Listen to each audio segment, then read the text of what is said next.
In order to reach COVID herd immunity in the U.S., experts say somewhere between 50 to 85% of the population needs to be vaccinated. But in an Associated Press poll conducted in late February, a third of Americans, adults, had said that they do not want or are unsure about receiving the COVID vaccine. Joining us to discuss this vaccine hesitancy and what we can do about it is staff writer for The Atlantic, Derek Thompson. Great to see you, Derek. Good to see you, Derek. Great.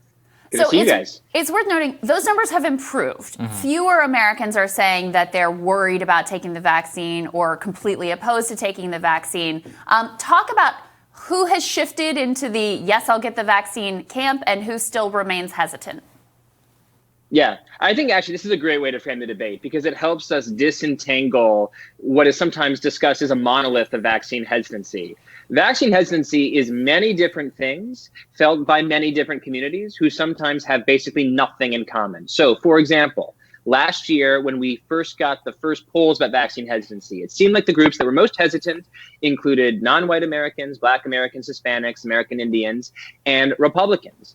But in the last 4 months, vaccine hesitancy has declined among Black Americans rather significantly, even though it's really held steady among Republicans, particularly Republicans under the age of 50. Republican seniors seem to be going out and getting their shot. Younger Republicans seem skeptical that this disease is anything to be inoculated against in the first place. So I think it's really important when we discuss this issue, and why I'm so happy to have the opportunity to discuss it with you guys, is that it's the feeling of hesitancy is just not the same between Black Americans who are distrustful of the healthcare system and, say, white Republican 30-somethings who don't think COVID is a serious disease in the first place. Got it. So let's break down the different categories because this is why it's important. We need disparate attempts for different groups. What are the different strategies that we can take across all of these groups? One of the things I've highlighted from your work is I think that public health messaging should be much more geared, especially for Republicans, or these are all these awesome things that we can do once we all get vaccinated. And I don't think the public health messaging has necessarily been there on that front. What are some other strategies there, Derek?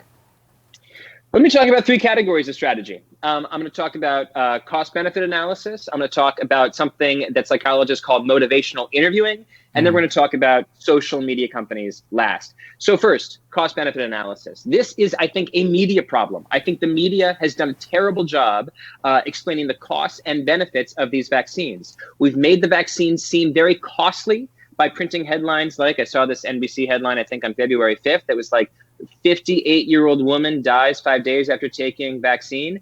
Yes, that was a true statistic, but her death had nothing to do with the vaccine. Like a headline like, 60-year-old woman, trips after taking the vaccine. There's no cause and effect there. So I think we're not doing a good job of communicating the costs.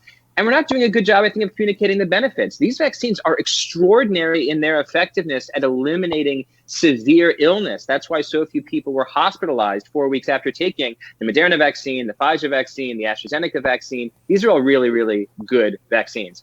The number 2, you have something called motivational interviewing. So I talk to a lot of clinicians that work with Black and brown populations, and they say that there is distrust among these populations, not just about the history of their treatment in the medical healthcare system, but also the present. They feel like second-class citizens. And it's really important when talking to this group, making them feel like they're not guinea pigs getting this drug that hasn't been properly tested, that you say, okay, I'm not going to try to push all these stats on you. Tell me what you most want from the next year of your life. Do you want to protect yourself? Do you want to protect your family? Do you want to go back to eating at indoor restaurants with all your friends? Well, okay, if that's your motivation, here's how the vaccine can help you reach that goal. This is a concept called motivational interviewing. It's kind of like anti-persuasion. Rather than push ideas on people, you allow them to give their own reasons and then attach your arguments to them.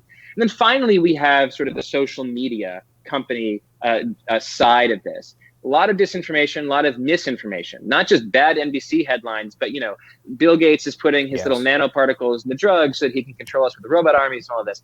That kind of stuff probably should just be taken off of the social media websites. I mean, well, I don't want to say probably. I think there's a very, very strong argument for highly regulating that kind of disinformation during a pandemic. Pinterest is already doing it. Facebook is doing it more. Twitter is doing it to a certain extent. And so again, this sort of 3-pronged approach to vaccine hesitancy is necessary because vaccine hesitancy itself is multi-pronged. And part of what you talk about is there are some percent of the population that is skeptical today that could be persuaded through some of the mechanisms that you're talking about. There's some percentage that there's nothing you could do. They're not going to be persuaded. How high do you think that number is based on the surveys? That's a great question.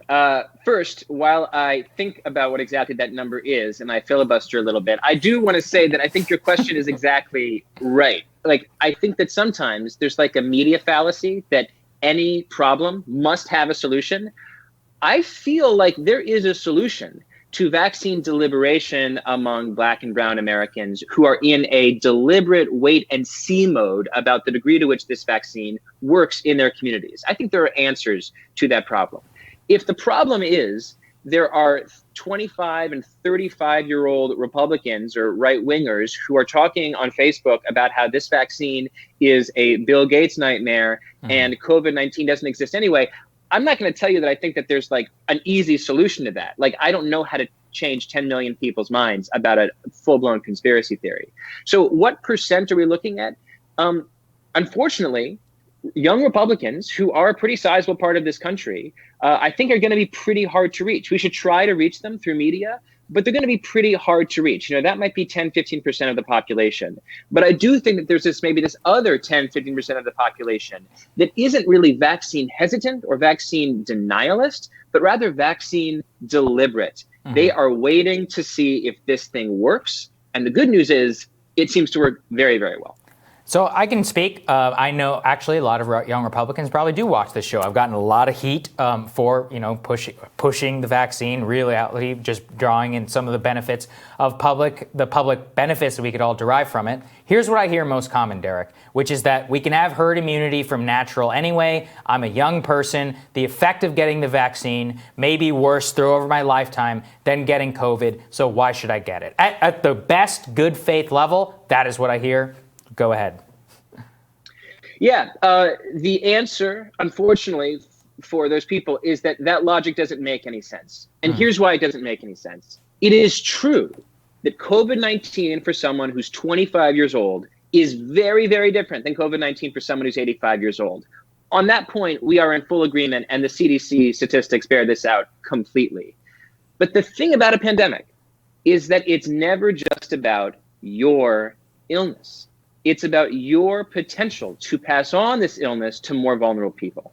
So the reason to wear a mask and the reason to get vaccinated is not just because of the benefit to you, but the benefit that spills over to everyone in your community, to your parents, to your grandparents, to your parents' friends and grandparents' friends.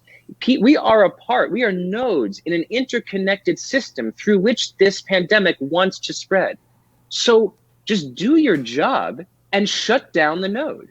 And the best way to do that is to get vaccinated and to wear a mask in public spaces for now, but also to understand that with the CDC guidelines we've seen, and I truly believe that they're correct in this count, if you're vaccinated and your friends are vaccinated, you can do, I think, basically whatever you want together. You can hug and you can kiss and you can eat in indoor restaurants. You can live a full normal life. We should be full-throated about the benefits of getting this vaccine, not only to our bodies, but also to our lifestyles. Normal is coming back, and the vaccines are the road to that normal. But we also have to be responsible and recognize that we live in this interconnected web of people who are more vulnerable than us. That's really, right. And there's certain people who can't get the vaccine for whatever reason, immunocompromised, et cetera. And so they're depending on you to have it in order for their own protection.